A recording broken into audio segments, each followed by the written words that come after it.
একটা সাহসী বক্তব্য রেখেছেন সাংবাদিক মাসুদ কামাল। বলেছেন, উপদেষ্টারা দায়িত্ব ছাড়ার আগে তাদের পাসপোর্ট জব্দ করা উচিত। কেন? এখানে বলা হচ্ছে একটা শীর্ষ পদে নিয়োগের জন্য ৮০ কোটি টাকার একটা লেনদেন হয়েছে, সেখানে যমুনার নামও এসছে।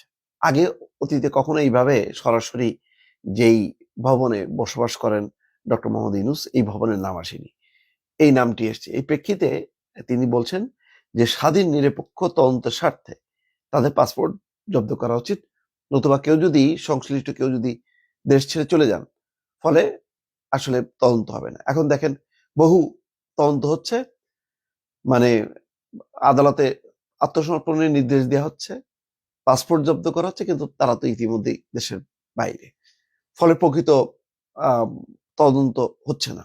সেই কারণে তিনি বলছেন যে উপদেষ্টারা দায়িত্ব ছাড়ার আগে তাদের পাসপোর্ট জব্দ করা উচিত, কারণ অনেকের বিরুদ্ধেই অভিযোগ আছে, সেগুলো যাতে সুষ্ঠুভাবে তদন্ত করা যায়, সেই কারণেই এই প্রস্তাবটা দিয়েছেন। তবে নিঃসন্দেহে বক্তব্যটা অত্যন্ত সাহসী।